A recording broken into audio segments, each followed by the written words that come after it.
present our Executive Director, Mr. Escobar. Hey, good afternoon. Good afternoon. I have to adjust it down. Proper height. Welcome. Thank you everyone for coming today. As indicated, I'm going to pull this out of here. Okay. How's that? Better? Okay. Very well. So we have our fellows at Virgin Islands. Hope say hello over there. Couple of things we have in the agenda today. So let's go. Kind of point out. We'll roll it to the next. So, what are today's goals? We're going to provide information about VA healthcare, the Caribbean health system, HICS activation. Show of hands. How many of you know what HICS means?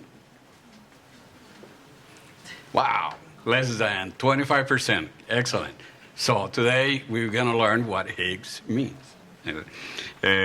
We also have what happened with the current activation and what is the current status. So that's a 6.4 earthquake. Anybody recalls that? January 7th, 2020? Seems like it was yesterday, right? So HICS stands for Hospital Incident Command System. Hospital Incident Command System, HICS. So now we all discuss the key updates of our VA Caribbean Health System strategic plan and all employee survey. So Dr. Vélez will be talking to us about that. But more important, listen to your questions today. Ok, siguiendo con nuestra agenda, tenemos, ante todo, ¿quién se acuerda de María? Sí. Who remembers Maria, right? So I want to thank you for your tenacity, for your resiliency, and for your commitment to take care of our veterans and our patients. All of you, all of us have made tremendous sacrifices in the process of really ensuring that our patients are taken care of. Schools are closed. Roads were becoming impossible. And we have different stories of heroism from my perspective. We have members of our home-based community care. We have phlebotomists that have gone into the mountains to Comerío and have to turn around because they couldn't even get across, because of the landslides associated with the earthquake. That is a tremendous amount of commitment of each one of us. So in that context, please give yourself a round of applause, for that. So, we're the best, right? For the members of HICS, again, now everybody knows what HICS is, right? Healthcare, the Hospital Incident Command System. We had a tremendous, I want to thank everyone that have served also in the HICS command, especially for those that say it also present and went out of the way to go to places where VA have not had a presence before. Yauco, Patilla, Guayanilla, everywhere. There were 24 temporary shelters established through the island. And everyone, these teams went to every single one. We have also over 1,600 vulnerable patients. This team and the whole team and everyone ensure that 100% of those patients at risk were contacted in record time. Again, same veterano presente aquí. You do. Veterans present.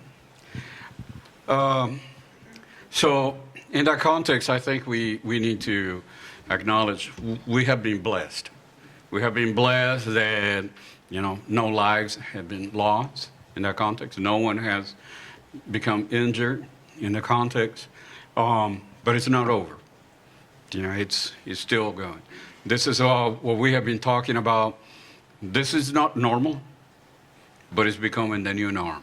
So today, hopefully, we will talk to you and give you an opportunity to clarify about how do we respond to these unique circumstances. I know there's a lot of questions that have become present in every one of us, even in our homes. So thank you again for what you're doing. Next. Already covered, about the subsequent replicas. What new information I heard this morning is that actually the people in the mountains of Orocovis, right, and basically in the mountain zone, are actually experiencing, the shakes a lot more than what we were experiencing then. So it's part of the new phenomenon.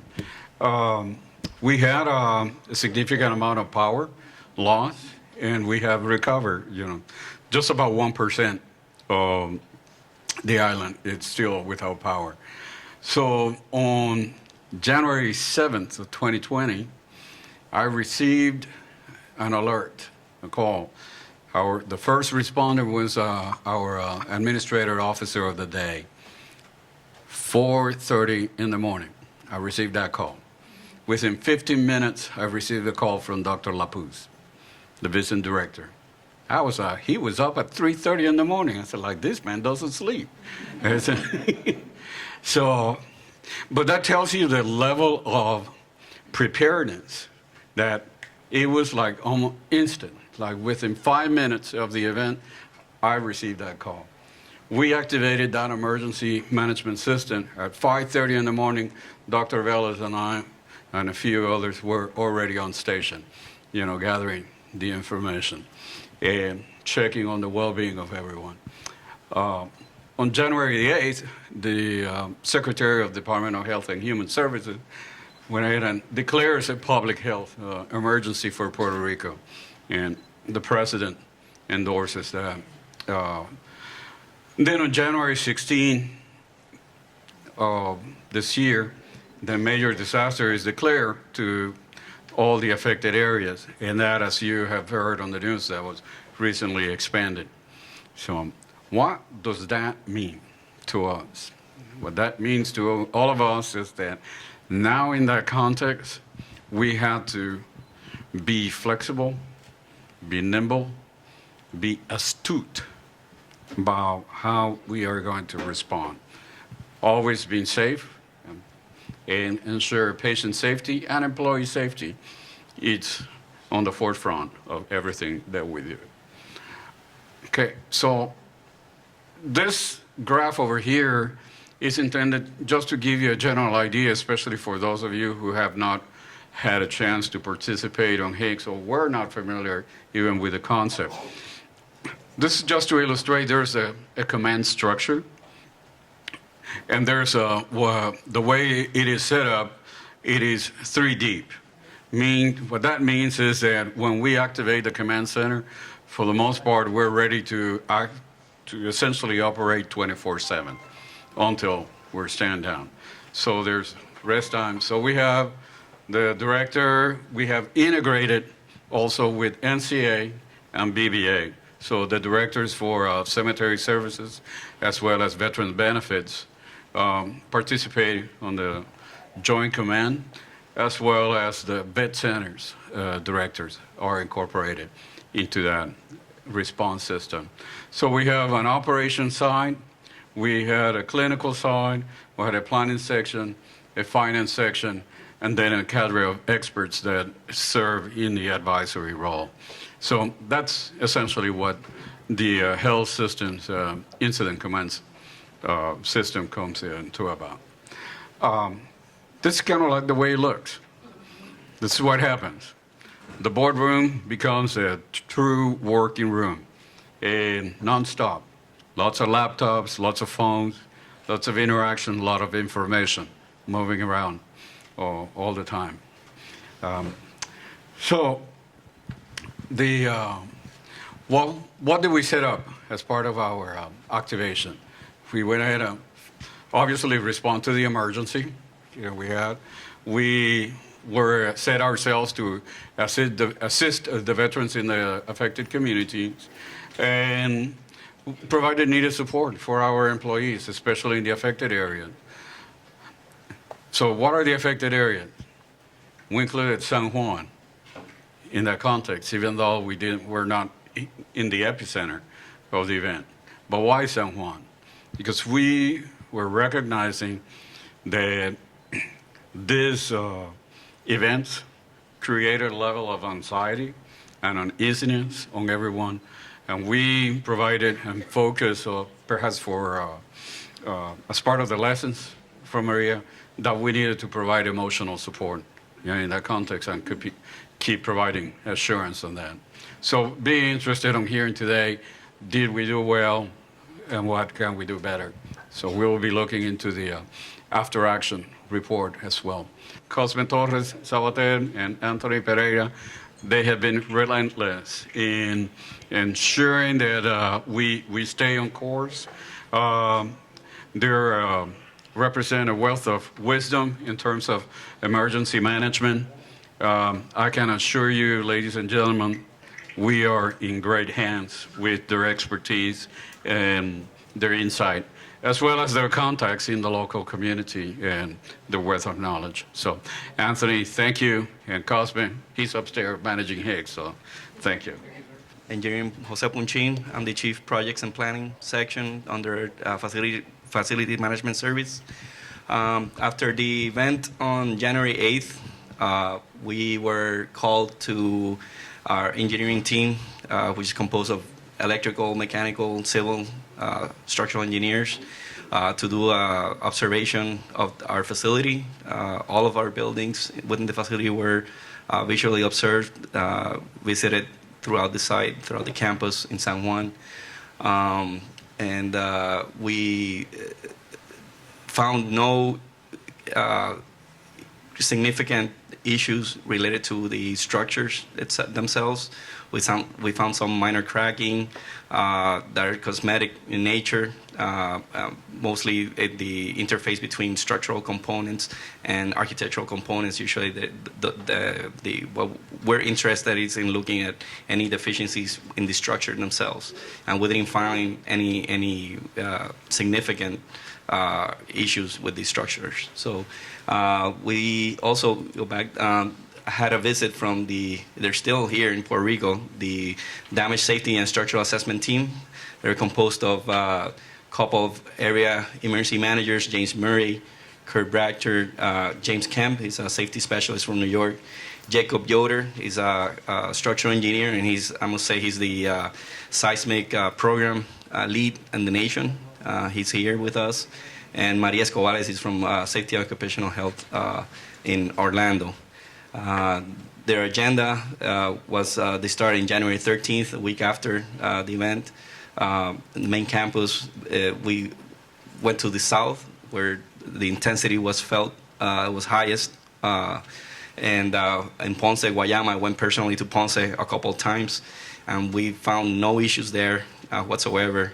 We found some cracks between the panels. That structure itself is a steel structure. It's very ductile, and it has a surrounding precast panels. And the precast panels, they have some joints in between to allow for cracking. So it's normal to see those type of cracks between those panels, but the structure was perfect. It responded as we would expect under these circumstances, right? We also visited Mayagüez, Utuado, Arecibo, Comerío, Ceiba, Carolina Warehouse, Arecibo, the new clinic. Went to the main campus in San Juan these next 2 days on 2020 to complete the observation assessment. And yesterday they went to St. Thomas, St. Croix, and today they're in Vieques, and they will be leaving tomorrow. This is the SAT team who was with us. There's structural engineer Yoder, is with the green shirt, is very knowledgeable about our codes and He'll present a full report after their visit. Go to the next slide. I think they have there's some of the cracking that we were able to observe. You can see this in the admin building. You have some, the structure itself is intact, and there's a CMU wall, which is a partition that's built after, and you have some cracking there, but it's at the joint. It's not it's a cold joint. So basically, it's not structural in nature. We're not concerned about that. This is an expansion joint, which obviously there's two buildings, the South Bed Tower and the main tower, and they're supposed to move independently. So that's why you have this, and you expect that type of cracking, and it's just a matter of just filling it with compressible fill and just repairing that crack. But it's no reason for concern. We had some cracks here in the entrance of the OPA parking.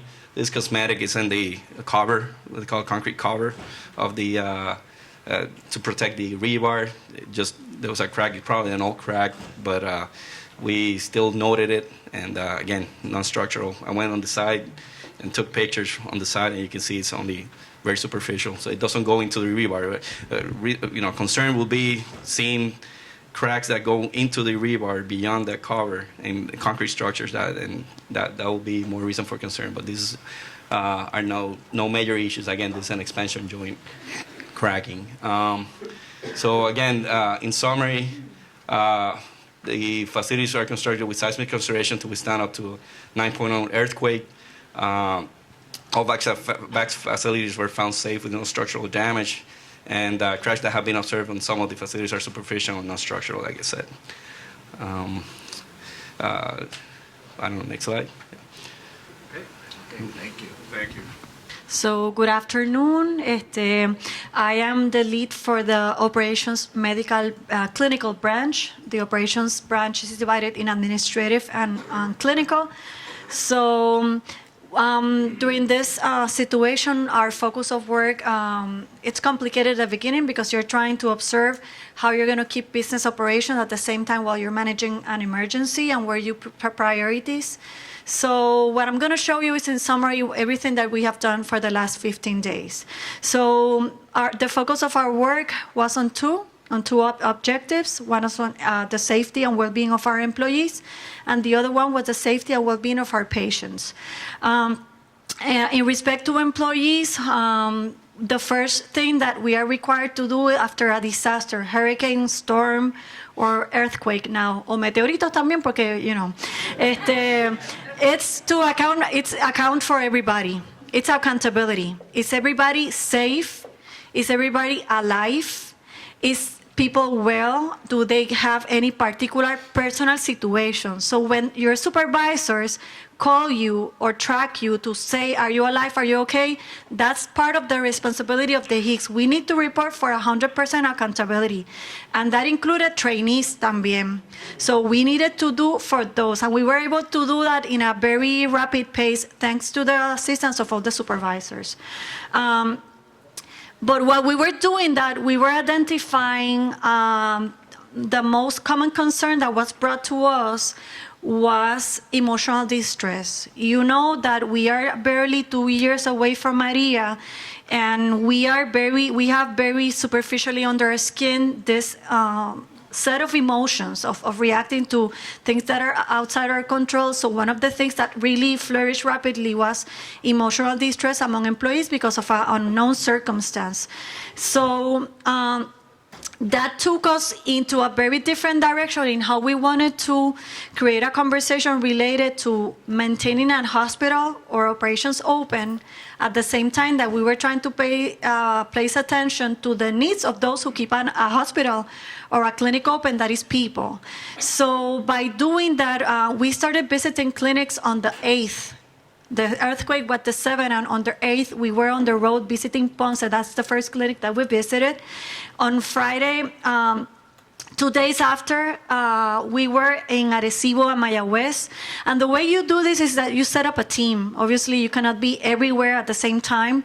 So we set up a team to visit all those clinics, go and have kind of town hall meetings. We met with supervisors, we met with employees, and started collecting what are the needs, what are you needing right now, what are the challenges to come to work. And we were able to visit all of our clinics and more than once in order to, all the clinics affected on the area, I should say, trying to assure if we needed to make special arrangements and if we needed to change work clinic operation hours. If we needed to make specific modifications to the tour of duties of people, and that's why Omar sent so many messages requesting to you and your chief, talk to your people. Is there any need that you need? Anybody has a home damage? Anybody had problem with kids? Do you need a daycare? You see those messages, and sometimes we just delete them. And we need to pay attention, because what we want to do is to really understand if it's a needs assessment and how we can use that information to claim farther north, not only our director, but farther north through the HICS infrastructure, permissions to do things. So, for example, of collecting all that information, we end up changing the clinic operation hours of several clinics, Ponce, Mayagüez, and Ceiba. And in order to change the time frame of duty, the normal duty, 7:30 to 4, it's not within the authority of our director. We need to request permission to the Congress to do that change. Así de grande. Así que when you collect that information in order to know if we need to make arrangements to maintain a balance between the wellness of our employees and the responsibility that we have to provide care to our patients, we went through all this needs assessment, we made the town hall meetings, we visited, we sent emails, we talked to people, and that's how we end up changing operation hours on a temporary basis in order to accommodate the specific issues that our employees had on these affected areas. As you know, on those affected areas, schools are closed. So if schools are closed and you need to go to work, how you do that? Our employees were afraid of leaving their kids at home alone by themselves because they couldn't predict what was going on. So there was a lot of emotional component in competing with the commitment of going to work. So that's why we end up changing clinical operation hours and providing flexible tours to specific employees who had specific circumstances, because we did have employees who lost homes or had significant damages to their houses, or were caring for older family members or for kids. So, we needed to accommodate that. In addition, we were able to provide meals to employees on those affected clinics because there's no power. And if there's no power, there's no cafeteria, and there is no shopping mall, and there is no McDonald's, So we wanted to support breakfast and dinner to our employees so they could come on to work and don't be concerned about that like we did on the hurricane. In addition, I already mentioned the wellness clinics, and the last thing that we did, and this is ongoing, we have not stopped,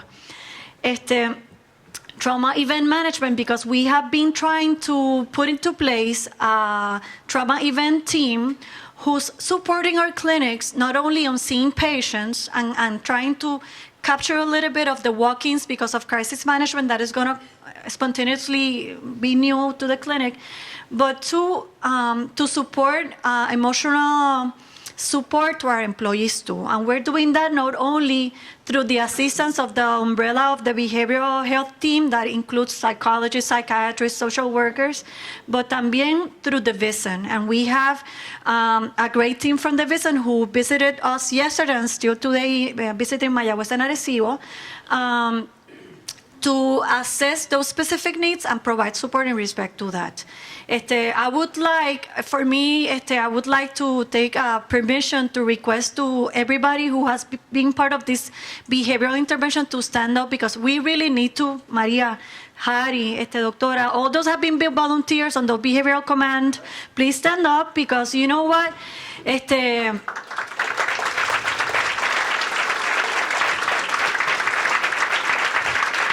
We are trying, gracias. We are trying to keep an open operation of normal operation, and as we do that, at the same time stretch ourselves to provide support on top of a disaster. And it takes a lot of commitment and sacrifice to do that. The next thing that we have done, la próxima, just to say that a visit to support clinics is going to continue on February, and we have created a plan for that. Ahora sí. Lo próximo es the family and patient branch. The most important assignment that we have after a disaster, in addition to our employee accountability, is to know vulnerable population is okay. And for that, this is a very complex thing because that vulnerable population changes every time we have a new patient in our clinic. So today I could have 100 homeless, tomorrow I can have 200 people on dialysis.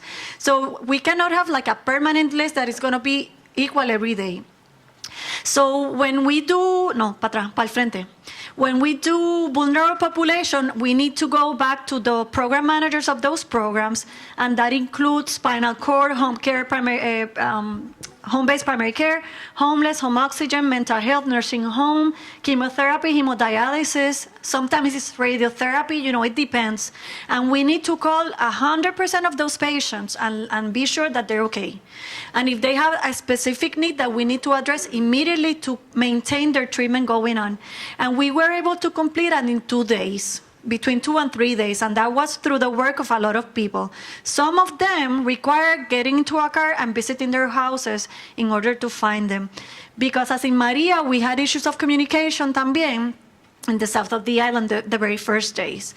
The clinical operation branch establishes a patient and family assistance branch, and this is a mechanism that we established to capture requests from the community. And we divide it in 2 ways: a phone where people can call, and an email address where people can send their request. And it's important for us using both because everybody has different resources. But the most important mean that we have used is family assistance. This is an Outlook address, and you should know that because this is not the responsibility of social work. It is everybody's an advocate. Remember, I care, the A of I care is advocacy. And that means that we represent the rights and the protection of our veterans. And if you have a neighbor, a cousin, a mother, a grandfather who calls you and say, I have a neighbor who's a veteran and I think he has a problem or he needs assistance, you write to this email, SAJ Family Assistance.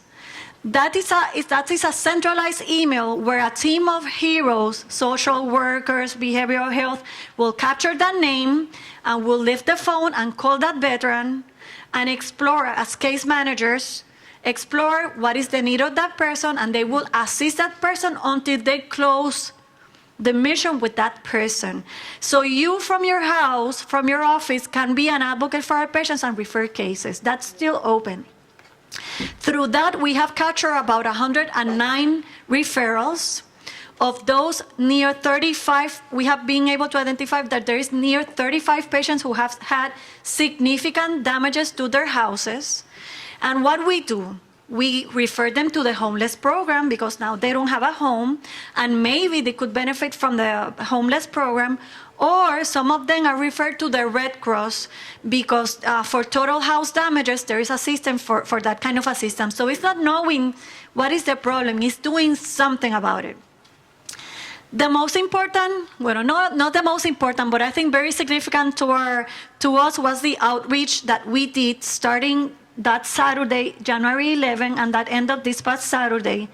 We decided that we wanted to go out there using the MMU, that's the mobile unit. And the MMU, through a huge number of volunteers, we were able to visit Guánica, Guayanilla, Peñuela, y Yauco. And we were able to go out there and capture, identify veterans who were not able to move from their locations because they didn't have a car, they didn't have power, they didn't want to lose their post in the shelter. And what that permitted us is to capture near 371 patients through that. Because we were declared disaster, we had the amazing opportunity of treating civilians too. So we treated about 150 veterans and about 150 civilians, including children, and that was amazing. We had near 100 volunteers of you guys sitting in this hospital who joined us on their free time or during permission of their supervisors to complete that mission, and that was amazing. I would like to ask everybody who was a volunteer on that mission to stand up. Aquí hay unos cuantos. Please join us if you participated of that outreach.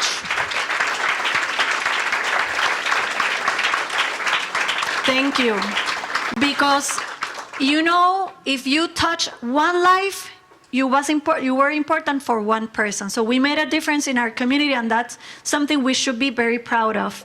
We changed that mission to an exercise that we ran this week, a collaboration between social work and home-based primary care, where we visited all the shelters in Puerto Rico, formal and informal, and we completed that mission. We did not capture that much patients, but what you need to know is that we are in standby. So if you have a referral case, we will visit that shelter if you find a referral.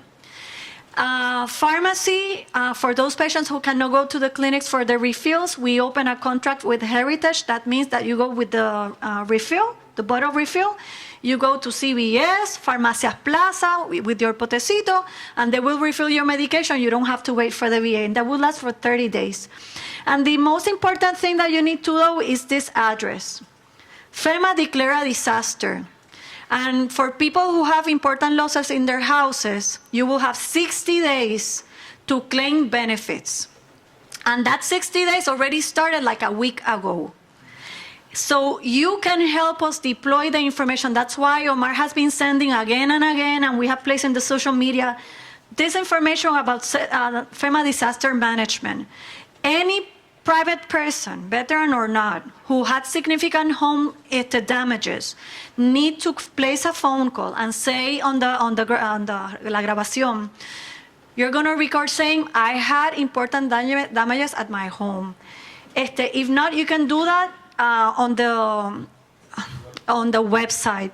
They recommended us, FEMA joined us Saturday at Peñuelas, and they recommended us not to trust the structure that the municipality has, because they could capture the information, but it's not going to get to FEMA within the time frame.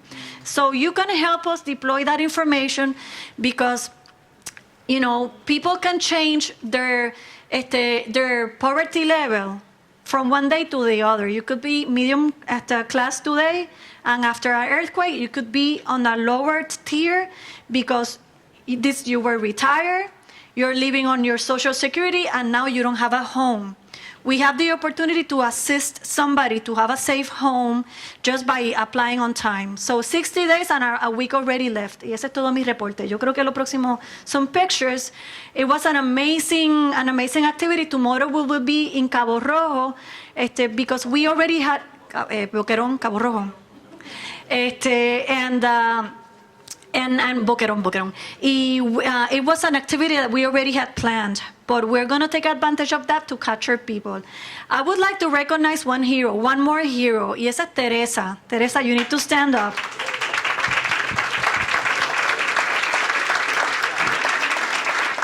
Yo mido 5'2", ella es más chiquita que yo, estoy en taco, pero this short lady over here, she's an amazing woman. She's our community and relations outreach coordinator. And everything that we did was through the relationships that she has built with the community. She was talking to alcalde, to civil leaders, to BSOs, to National Guard. I mean, she did so many things. So important in leadership development, building up coalitions and having the right relationships. So Teresa, there's a lot of veterans and a lot of civilians out there who are very thankful, and I feel honored to be working beside you. So great job. Thank you. Good afternoon to all. I'll stay right there in a minute. Excuse me. If you have a pencil or pen to write, the number for FEMA is 1-800-621-3362. And this is to report any damages. And if it's in Spanish, you just mark the option, or the person that you're referring to, they mark the option 2, and it would move straight to Spanish form. If you need me to repeat, please let me know. So I am the chief for operations. Chief operations has under this service infrastructure. Infrastructure, we have here the FMS chief, and he is the director for this instance. And here they report every single day, how are we with water, with oxygen, how are our boilers, how is it that we are in gas. So on a daily basis, we are assessing and assuring that our main work is not compromised. So there is a lot been done background in assuring that we do have the resources that we need to keep up our mission. We also have under operations security. In security, we have here the chief for police, who is in charge or who is the director or for this area. And the chief for police is assuring that we have as well our resources where they are needed. We heard about the convoy that went out to the south on a daily basis. So we had to assure that our people that were going out were safe, and there was much traffic. So they opened the way and assured that our staff was able to get safe and to complete the mission.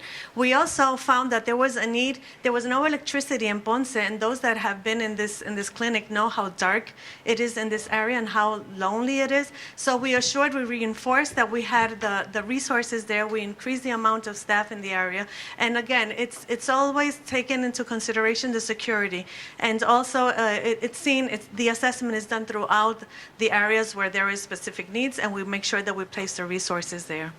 Under this branch of operations, we also have hazmat. This one we have not had the need to activate. 1, 2, 3, right? And here we talk about a biohazard. If there is a need to activate due to biohazard issues within our facility or out of our facility, we do have the staff prepared, and we are ready to join the mission whenever it is needed. Last but not least is the business continuity, and this is where the disaster emergency medical personnel system enters.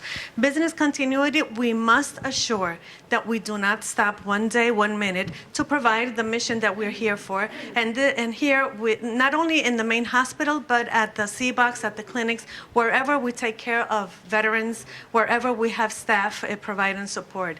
And business continuity, as it was mentioned before, there are assessment done. Assessment to see what are the needs that our staff have? What are the needs that our veterans have? When do we enter and how do we enter contingency? So as you see, there is a lot done behind scenes.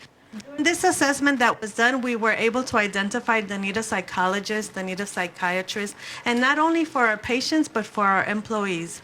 Knowing the vulnerability that we were exposed to and we are exposed to. This is when the assessment comes in. We search, we need geriatrics, we need a psychiatrist, as mentioned before, timekeeping. The timekeeping is in charge of the timekeeper for these staff that are coming from different areas. We have staff here from California, we have staff from different part of the USA, leaving their comfort zone and assuring that we do not stop the continuity of business that we have here. Social workers. These social workers were going out in the community with our staff, visiting, as it was mentioned before, visiting the places where we might have veterans or we knew that we had veterans. The staff that come here, we are still waiting for a respiratory therapist. We also received nurses. Our census in the hospital kept increasing. Those of you that are aware of the outlook, when we see that we are in diversion because we do not have beds for intensive care units, we do not have beds for medical units, we still have to care for these patients that are admitted and remain at the emergency department. So this is when again, we bring in the resources, come, as I said, leaving their comfort zone, helping us, giving us a hand, and these staff work for 12 hours in a day for 12 days straight. And we, as I said, we assure that the business does not stop. The personnel started to arrive on the 18th. It is expected that they will return back by the 1st of February.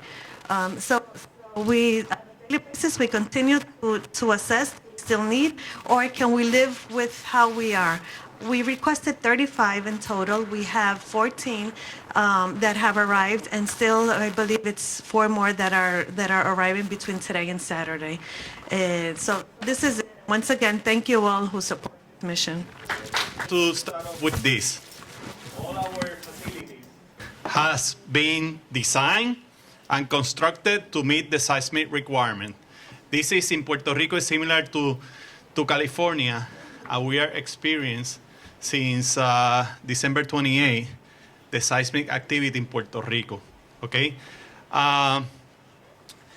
we started with many construction back in 2000 with outpatient facility, the first floor. Then in 2010, the Southbed Tower.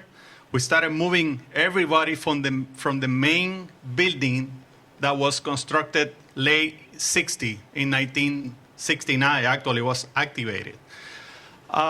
Then we designed and constructed this facility where we are right now, the admin building, and then the outpatient second floor. Phase 3 of the project is to retrofit the main building, building number 1. And why? It's totally different when you have a regular building that is not a hospital, that in case of fire, earthquake, whatever, you normally evacuate the building. These buildings in hospital are designed as the immediate occupancy level, which is in case of earthquake, what do you do? What do you do? Drop, cover, and hold on. You don't start running, you don't evacuate the building. That's how we respond in a hospital facility. Okay? Phase 3, which is the main building number 1, needed to be retrofitted, especially the main tower. That's why we moved in 2010 patients from the old tower. We don't like to call it demolition, but we are deconstructing the old tower from the 4th floor up to the 9th floor, plus the penthouse. Okay? The overall project phase 3 is about 70%. However, this portion of the deconstruction is about 41%. They has demolished the penthouse, which had like 3 levels, the 9th floor, and that's what they're working right now. 9th floor. Estimated completion is summer 2020. The phase 3 also includes bracing, which is basically installing a mega shock absorber at 45 spaces or areas within building number 1. Okay? And it's at the basement level, 1st floor level, and the 2nd floor level. Okay? It's about, we have installed 16 out of 42 bracing for a 45%. I would like to mention that, as Engineer Punching stated, the team has not encountered any significant issue with the infrastructure, including the tower demolition or the old tower. We have a structural engineer, by the way, he has a master's degree in structural engineering. We have people with a structural engineer that has evaluated, including the tower that is being deconstructed, and non-significant changes has been identified. Así que the tower is safe. We are monitoring. We have 5 sensors to monitor noise. One is in the main entrance of the OR. The second one is inside the OR. The third one is next, close in front of PTSD. The fourth one is in the all education area, and one in the loading door area, which is in the exterior of the facility. We also have one vibration sensor, which is in the exterior of the 3rd floor of the main building, which is main building number 1. We have requested CFN to add additional sensors. Así que we are monitoring noise and vibration. Any questions at this point? I would like to show, but this is something probably I will send. Vale para atrás. This is something that I will not show you right now because of the time, but eventually we can forward that to everybody. That way you know how buildings behave in an earthquake. Okay? If you don't have any question, thank you, and we'll continue with the town hall meeting. Let's start with the all-employee survey. And then we're going to come back to the lessons learned. So, all-employee survey. This is one of the most important mediums that leadership at all levels, not only the executive leadership, but service chiefs and supervisors, has to listen to the employee. And I'm going to be mixing high reliability organization and our talk about our all-employee survey. So one of the characteristics of HRO organization is transparency. So I want to share with everyone today that we have not done a good job. Can you put the... We have not done a good job here in the system with communication. And this is apparent when we look at how we responded to our seismic event, the earthquake. So we have a ways to go on the journey. And I bring that with full transparency that we have work to do. And part of an HRO, part of leadership, if you have to own the issues at hand. So our leadership, we own this. So going back to the survey results, and this was 2019, every service has their own survey results. And this is neither good or bad, right or wrong, but share of hands here. Who has actually read the survey? And this should be everyone, right? Right? We have work to do.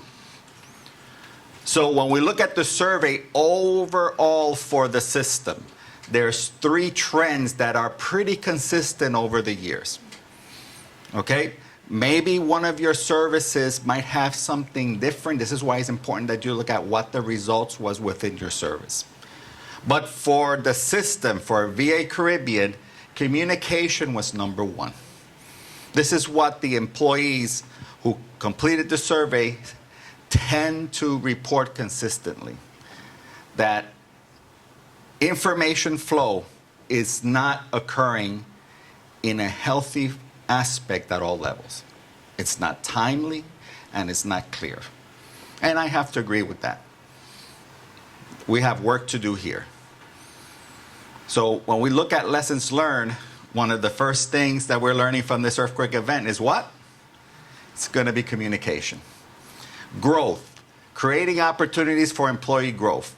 Employee growth isn't only succession planning and promotions, but how can we help employees grow in whatever aspect that is professionally?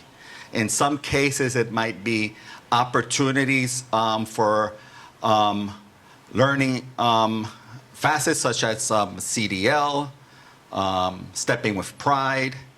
I know no one likes to talk about TMS much, but TMS has some good training opportunities that can provide personal growth. There's mentoring opportunities. There's so many opportunities in growth. We can do a better job here. And workload, supporting a reasonable workload and distributing fairly. So here, and part of the roundings that all of the executive, when we go to the work areas, is pretty consistent. How can we utilize our resources more effectively? Over and over again, we hear that. My experience in 30 plus years in healthcare, and that's a lot because I'm only 40, has been, you know where you get the answer? You know who has the answers? It's usually the individual who's closest to the work. So when I want to see something working right and I have to look for recommendations, for instance, we'll go to OPA, just to give an example in outpatient. You know who has those answers normally is that clerk who's working there. So the question for supervisors and leaders, are we really listening to the employee and integrating those recommendations, right? So we are about to begin our strategic planning communication. And I'm going to talk about that here in a few minutes. But I'm not so much interested in the survey itself. I'm interested in what the employees have to say. Right? But the tool I have for that in the VA is the all-employee survey. So when we look at the all-employee survey and we look at participation, this tends to be fair at best. Okay, not the worst in the VA, by no means not the best. It's fair. So here's a call of action to term the director. Each and every one of us has a responsibility to listen to our employees and remind them that the way we can move change in the organization is by communication, growth, and workload, and we need to know what their concerns are via the all-employee survey. So I wanted to take today with this event to bring this from this point forward, and today is what, the 23rd? Every time we have a town hall meeting, every time when we address employees, we're going to start with the all-employee survey. This town hall meeting is testament to that, is our communication to the employees. We're doing right now a live broadcast of this, and we're recording this to ensure that our employees who are working different shifts are going to be able to have that information. So again, the metrics are telltale that the employees have challenges in communicating. And some of them don't understand the importance of the all-employee survey. So part of our communication plan, you're going to see a lot of information coming out in different venues. It's going to talk about the AES, okay? Important activity, and the AES is coming up in March, correct? So we're going to start leading to look at what the employees are saying. Now is the time for lessons learned. What did we learn as of today? Clear communications at all levels is key. So I took a scan in the room when Dr. Cruz stated, to change clinic hours requires congressional approval. You should have seen your faces. Right? But that's a communication, right? This is understanding that it's not that we can or can't do. There's a process to do these things. But we, as the leadership, we listen to the employees, right? Remember that third element of workload? That the clinics in the C-Box were in distress with their private lives issues, with caring for veterans, and the ask was to reduce the clinic hours. So the director, not a shy person if anyone knows, made the request. And this request goes up to the visit, goes up to central office, right? And it was approved. That's a testament that we listen to the employees. Okay, so please take that message back, and as our employees see that, you know, when we say we have an open door policy, we need to know what the employees are experiencing. We need to know what the frontline staff is experiencing in order to improve processes, optimize, and move change. So how many here remember the VA Employee Association when it was here in San Juan? No one. Did you know that there is a VA Employee Association? No. So the VA Employee Association exists throughout the VA. It is the only VA-approved nonprofit chartered for organization chartered for employees. It's a nonprofit organization. And what does that association do? It looks for the best interests of employees. How could have that impacted us here in San Juan and more our co-workers in Ponce and the south of Puerto Rico? During an emergency, this nonprofit organization can receive donation in cash or goods, right? And in turn, they can provide that support. This is employee driven.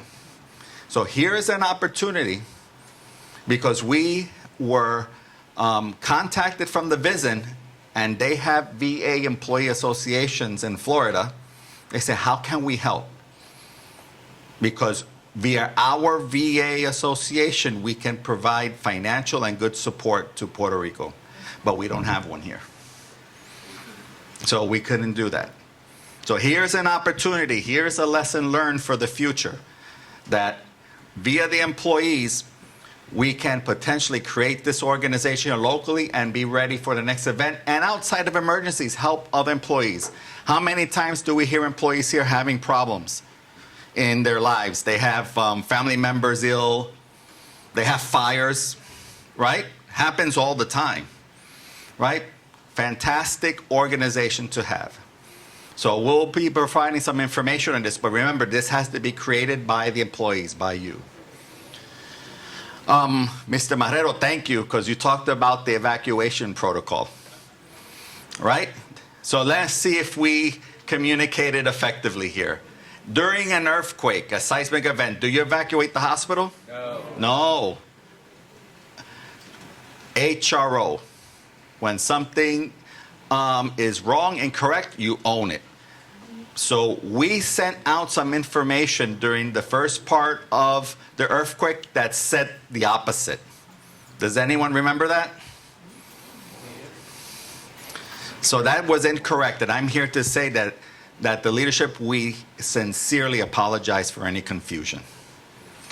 All right, so we have to own that. So in the military, there's this term called the fog of war, right? When lots of things are going on, you can't see straight. This was one of those issues here. But the message is clear that during a seismic event, we do not evacuate the medical center. Any questions on that? That's very pertinent, because we did see some people, eyes on, that actually evacuated the medical center. And lastly, we learned the process late in the event of child care opportunities. So a few days after the earthquake, knowing that the schools were closed, the schools were compromised, so what can we do to provide assistance to our employees? Many of our employees have children that are of school age. So we asked the VISN, what can we do? Well, apparently, believe it or not, this question was never asked. Not even in Maria did anyone pose this question. So after a back and forth, because there's legal constraints, even in emergency, we came to an understanding that yes, the VA can provide child care support, but the employee has to pay for it.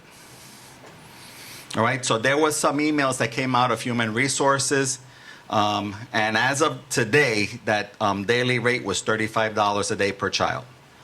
And that rate might exceed the budget of many people. But I'm going to show you this. If we had a VA employee association, they probably could have mitigated some issues for child care.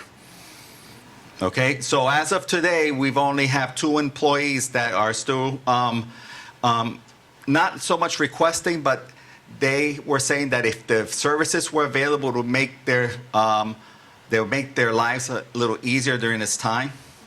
But as of today, I'm talking 2 people in 3,600 employees.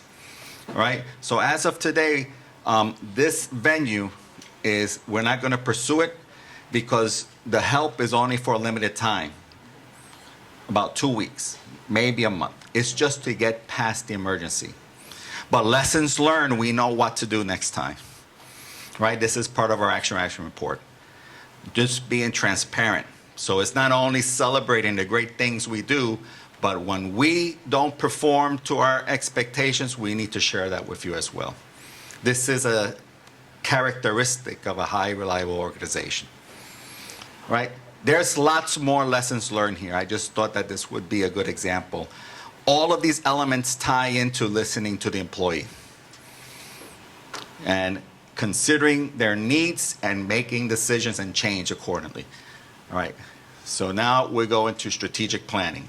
So let's start by saying, what are the 4 statutory missions of the VA? Let's ask this question. How many of you knew that the VA had 4 statutory missions? Oh, so this is a learning process here today, right? 4 missions. One that we all know is healthcare, to care for our veterans, right? Second is education. That is a core mission of the VA. Here in this system, we do a fantastic job because we have different residencies, fellowships, and other type of healthcare professional trainings that are occurring that we actually certify. Research. So I had the opportunity to work in a Tier 1 research facility, and I can tell you where research is conducted in a medical center, the quality and standard of care is higher than in the community. So we have research here in the VA, and this is one of our goals, is to expand that. And finally, emergency management. So because of the situations that were occurring here in Puerto Rico, we're becoming experts at this in the VA. Okay? So as time goes on, we are becoming more and more attuned on not response, but preparedness. Okay, next slide. We're missing the slide with there we go. So you're going to be seeing part of our communication plan, posters, cards, emails. So these are all illustrative tools. But I want to end, before I turn over the floor to the director, I want to end that this strategic plan is based on the 4 statutory missions of the VA. Beginning with our mission to honor our veterans by delivering outstanding healthcare, exceptional service, and innovations. We do a fantastic job with that. Our vision to be the healthcare destination of choice by honoring veterans' value, trust, and respect. I want everyone to take this comment away, that our veterans have choices. They have choices in community care. They have choices to leave Puerto Rico and go to the mainland. So our vision is that the first choice should always be the VA Caribbean healthcare system. And we have work to do here still. We focus our strategic planning on high reliability organization pillars. Leadership commitment. And leadership commitment is just not the executives, it's the service chiefs and the supervisors at all levels. A culture of safety. Just culture. Right? Stop the line whenever you see something. Right? Non-punitive reaction to mistakes. Learning from a systems perspective. And continuous process improvement at all levels. So our goals for the next 5 years, number 1, and this is the keystone, this is what structures the entire facility, is for us to become a high reliable organization. We are on that path. We have a lot of work to do yet. To become a center of excellence for education and research. So when people think of VA Caribbean, they also think of this is a destination where I would like to train. I would like to come here and become part of something bigger than myself. Increase enrollment and retainment of uniques. So we all know that there's been a migration of veterans going to the mainland. Not to be morbid, a lot of our veterans are older, and those generations are tending to die off. So how can we create capacity here to bring in the newer generation of veterans? How can we create strategies for those veterans in the community that have never registered within the VA, for whatever reason that may be, right? I would challenge everyone that as we continue a high reliable organization, this is going to compel these veterans, because they'll get that message. The best care you can get in Puerto Rico is here. Strengthening our emergency management readiness, resources, and capabilities.